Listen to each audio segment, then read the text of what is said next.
Hi, welcome to the top 10 benefits of intermittent fasting. Fasting has actually gained a lot of popularity over the last few years, but we've been doing this for thousands of years. And fasting is actually a term used in religious texts more than prayer. So that should tell you how important fasting to the human body actually is. And another fact is that we have tons of hormones that protect us from undereating, but we only have one hormone that protects us from overeating. So that will tell you in and of itself that the human body is designed for going long periods without food and, or avoiding food, period. So, of course, science always catches up with culture and religion, but we have tools now that basically, measure and understand the true benefits of avoiding meals. So we're going to be covering a lot of topics on this, but I want to make sure that we're also understanding hormonal signaling and intermittent fasting. So we're going to go into a little bit of that. Speaking of that, it's also interesting that our cortisol levels are actually highest in the morning. Their main function is to raise blood sugar. So our cortisol levels are at the highest in the morning. So our blood sugar naturally elevates in the morning as a result of that. So that means that we can have a lot of energy in the morning. If you think about it, like our hunter and gatherer ancestors, this meant that they had a lot of energy in the morning so they could go out and either gather or hunt and enjoy their meal later on during the day or at noon, because our ancestors didn't have fridges or packaged foods. So it makes a lot of sense, that our body gives us a raise in cortisol in the morning to have that surge of sugar to get us going. So it also raises dopamine in the morning as well. So we should always feel our best and alert in the morning because of that surge of hormones and the neurotransmitters that our body is creating. So it makes a lot of sense not to eat first thing in the morning. That's not what happens nowadays. People are scrambling, getting ready for work, getting the kids off to school, making lunches, and then we try to squeeze in a meal, at that really, really high stress level.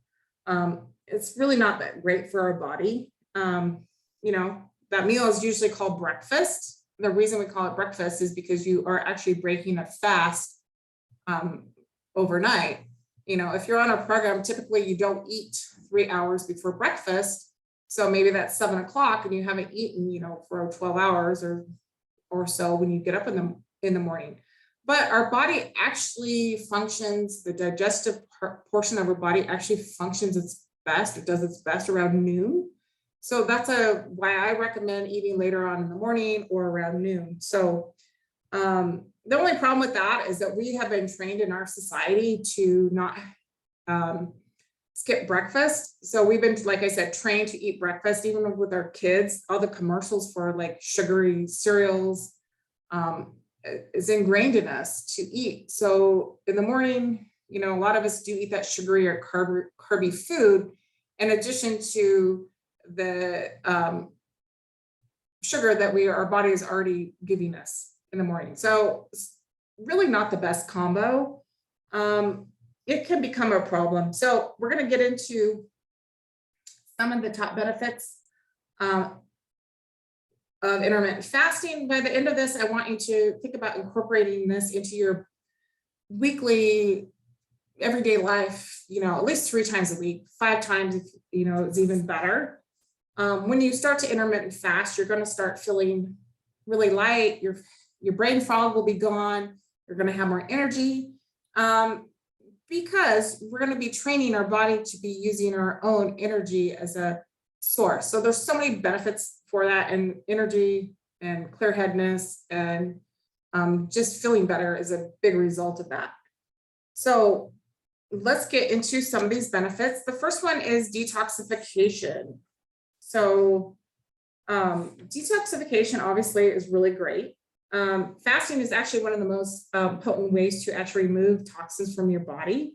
When you're fasting, your body burns fat for fuel. And by restricting fats on this program, at least temporarily, while you're in that losing phase and you're not eating right, you're actually doubling the effect of your body using fat as an energy source. So this is another reason I want you to start intermittent fasting. Intermittent fasting can mean different things to different people. like I told you before, we want you eating in an 8-hour feeding window and the rest of the time fasting. And of course, you're only going to be doing 2 meals, and your last meal should be 3 hours prior to going to bed. You can come up with your own times on that with your own schedule. So like, as I talked about, we're going to be actually fasting, and that fasting actually helps mobilize fat soluble toxins, which are actually stored in fat. So we want to make sure that we're able to eliminate and start removing these toxins by giving your body a bit of a break from eating. So it actually goes from being in storage mode to being in detoxification and elimination mode instead. So we're going to be mobilizing those toxins. We're going to get rid of those toxins through sweat, urine, and stool. So it's really, really important that we are drinking a ton of water to flush out our system. We've also given you some samples of the coffee and tea. Those will help with your detox, and the metabolic spray is also going to help with your detox as well. So we want to flush out those toxins again, so your body does not, keep recirculating them inside your body. So the next benefit is that is called self-eating or autophagy. So your body digests its own damaged cells. I mean, it's kind of weird, but your body actually starts eating up its own dead cells. It's kind of cool. It's like a virtual cleanup process. It's like taking out the trash. It also helps detoxify your cells and recycles them. Like I said, I've already told you, it destroys foreign invaders. So when you fast, it gives your body a break to actually focus on going in and killing bacteria and viruses and other things like that. Again, this is a really useful tool for preventing cancer, because like I said, again, your body's going in and it's grabbing all those cells that are not good anymore. So as you know, cancer is a cell that is, misconstrued, it's misshapen, it's just a bad cell that keeps replicating at a really fast pace. So if our body is given a break to go find these bad cells and eats them up, that's going to help prevent cancer. It's also great for diseases like Parkinson's and Alzheimer's. There's studies that say that fasting helps prevent this. And one of the questions I get asked is, what should I eat for this disease or this diagnosis? Well, I say the real question you should actually be asking is what I should not eat and how long should I avoid foods? Because like I said, it's been shown, fasting's been shown to help prevent or help with these neurodegenerative diseases such as Parkinson's and Alzheimer's. So it's a great, again, this is another way to help heal your body. And moving on to another one, which a lot of you guys are here for, is weight loss. So this one I'm going to get a little bit into. When you fast, it reduces insulin levels in your body. So it no longer receives a signal to store extra calories as fat. Fasting goes in to your fat stores and reduces visceral fat, which is the fat around your abdomen. So you might notice that you're actually losing fat around your tummy and your pants are going to fall off. So that's awesome. We always want looser pants, right? Another fact is that abdominal fat has actually been linked to cardiovascular disease. So fasting can raise your metabolic rate because we're not relying upon food to produce energy. We're actually relying on our own body to produce energy. So it takes that energy to make energy. So it's taking our fat and using the energy instead of food as energy. So another thing is it preserves muscle mass. And how it does this is when we are in the maintenance phase of our program, we're still going to be eating in that 8-hour window, but we can increase how many calories you're eating. And this helps maintain your body composition and also helps with preserving your muscle mass. So moving on.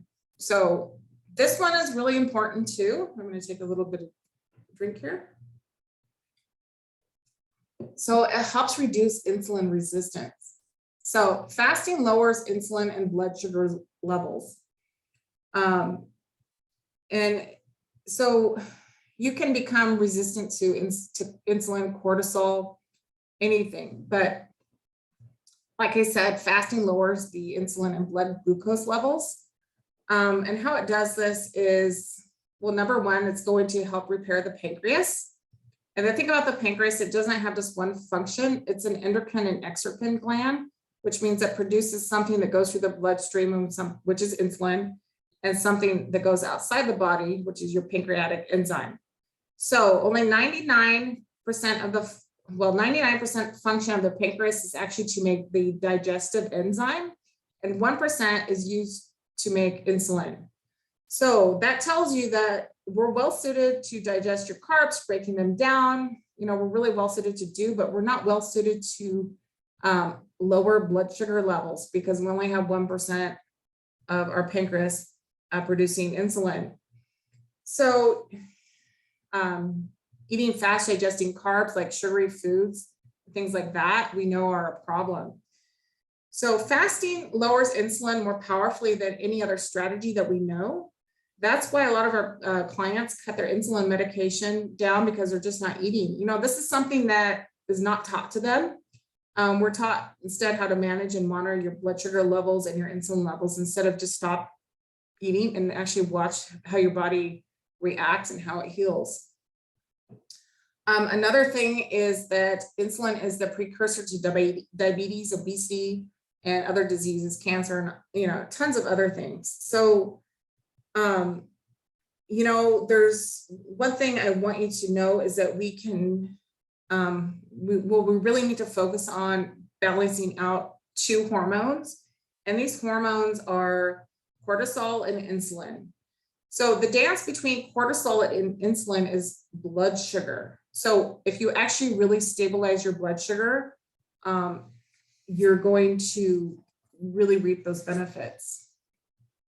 Okay, moving on. So still into this. So what's important is that insulin tells your body to store energy or to burn it.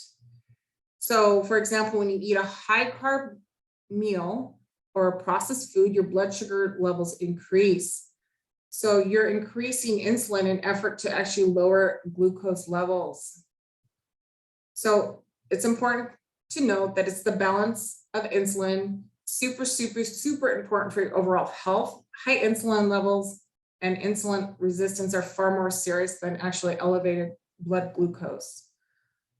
Just keep in mind that the way to actually lower insulin and glucose is to lower carb intake along with fasting. And the result of insulin resistance is weight gain, because higher levels of insulin signal your body to store energy as fat. Because we have excessive amounts of what's going into the savings account, well, if we have high amounts of that, it's going to put, all of it into the savings account, which is fat. Another result is that the receptors for insulin in your cells actually begin to desensitize. So you're going to release more and more insulin in order to get the glucose out of your bloodstream and into your cells.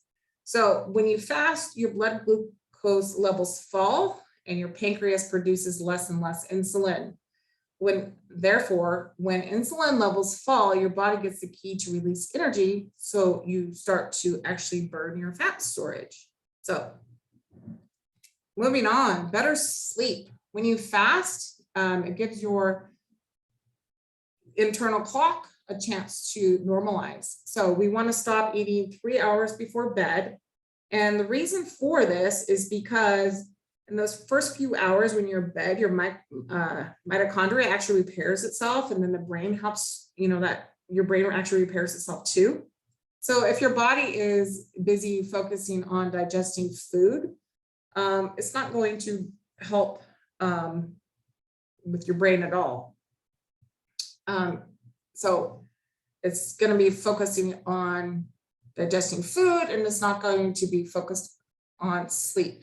So moving on, this one's a really important, especially for those of us with thyroid issues, improved gut health. So a huge population of microbes actually live in your gut. And your gut is actually 80%, think about that, 80% of your immune system actually lives in your gut. So when your gut microbiome gets destroyed, you're actually destroying your immune function. So by eating less and making sure that you're eating healthy foods, you're actually going to improve your gut health. Your gut is actually influenced by your diet and stress level. So fasting actually helps reset your everything and helps reduce what is called a leaky gut. So let's talk a little bit more about the thyroid and the leaky gut. So a leaky gut happens when you have what are called gap junctions inside your gut lining, and foreign materials can get through that.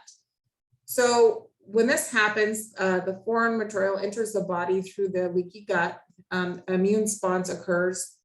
And the thyroid's function in this is that it produces hormones that actually protect the gut. So T3 and T4 are thyroid hormones that work to make the gut strong. For an example, they work to prevent stress-induced ulcers.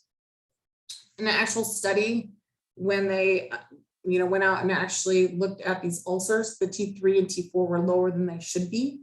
And therefore, without them, without a healthy thyroid, the gut becomes weaker. So the gut relies on the thyroid for protection. The thyroid also needs the gut to stay strong, to fight off any illness, and also to keep, to not have a leaky gut, to not allow these foreign objects into our bloodstream. So it's really important to keep both of these systems happy and important. Happy and healthy is really important. We have to manage our blood sugar like we talked about. We have to recognize any food intolerances we have, like gluten. You just need to stay hydrated, exercise, and eat good food to have a healthy bacteria and stuff in your gut. So moving on, it helps optimize brain function. So fasting has been shown to boost mood, improve energy, and trigger the generation of new neurons and lower the risk of age-related cognitive decline. So why should you stop eating 3 hours before you go to bed? Well, because in the first few hours of sleep, your brain literally shrinks and it gets wrung out like a sponge. And in that process, what ends up happening is your brain cleans itself, and then the brain actually regenerates. So that usually happens within the first few hours at bedtime. And so if you've been eating, all that blood is actually focused on the gut instead of the brain. So if you want to decrease your risk of cognitive decline, improve memory, build new neurons, and build a new brain while you're sleeping, then fast and actually stop eating about 3 hours before bed. And this will actually help with brain fog. So people ask, what can I take? What supplements can I take? What can I do for brain fog? Number one thing is to fast and stop eating 3 hours before bedtime. And I swear you will have better mental clarity and reduce brain fog if you do this. Number 8, optimize cardiovascular function. So what happens is fasting, as we've talked about, decreases visceral fat, which is your abdominal fat. And this is a major risk factor for cardiovascular disease. So when you gain weight, especially around the midsections, there's a thing called the inflammatory cascade. And in this process, things just keep replicating and replicating and replicating and amplifying itself. So the weight gain in the midsection kind of gets out of control. And then once that weight gain gets so big, it actually becomes a hormone secreting organ that releases estrogen. And the thing about estrogen, it actually causes more weight gain around the midsection, and that in return causes inflammation. So it's just this ongoing, effect and causing all these problems and more inflammation, more visceral fat. It's just not a good thing. So fasting helps reduce the abdominal fat. The next benefit is increased energy. So when you burn more fat, which when you fast, you burn more fat, which gives your body access to unlimited energy source that allows you to feel more energetic. So fasting is actually training your body to burn your own fat as a fuel source. So you're going to be getting more energy. Because if you rely upon food as energy, think about it. When you eat, your body has to have energy to go and digest everything. It has to have energy to detoxify everything, and it has to have that energy to process the whole food throughout your system. So when you're fasting, you're actually training your body to use its own fat as energy. So you're going to feel better. You're going to feel more energy, because like I said, digesting food is very, takes a lot of energy to digest food. So the next one is stem cell production. So fasting improves your body's stem cell production. And stem cells actually help maintain and repair your tissues. All your organs are actually built from stem cells. So when you have a stem cell, it actually can go into whatever kind of organ that you want, which is pretty cool.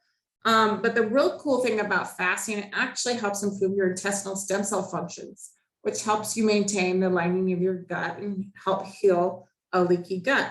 Because science has told us that a leaky gut, it's oh my gosh, there's so many things that it's correlated to autoimmune diseases, chronic diseases, neurogenic diseases, like tons of things that a leaky gut has been associated to. So, even chronic pain. So diabetes is another one. They're all linked back to a leaky gut. So, we want to not have a leaky gut. So going to the last one, the last benefit, if not least, it helps slow down the aging process. So it's not necessarily the amount of time that goes by slows down, but it's the amount of aging that goes by as time is moving along. So there's studies out there that show that fasting in humans, mice, if you restrict how much calories you're taking in, that you actually live longer. So, if anything, if you want to slow down how many wrinkles you get, or, even your internal organs, fasting is one of the top benefits of that too. So in closing, fasting is going to help balance your hormones. It's going to help bring down inflammation and help you live longer. So I hope I've given you enough reasons and justifications of why I have included intermittent fasting in this program. I hope that you actually see all these great benefits, and I hope that I've, given you a little bit of knowledge on why we're doing this. And I hope you also have a great day, and we will see you next time. Have a great day. Thanks again.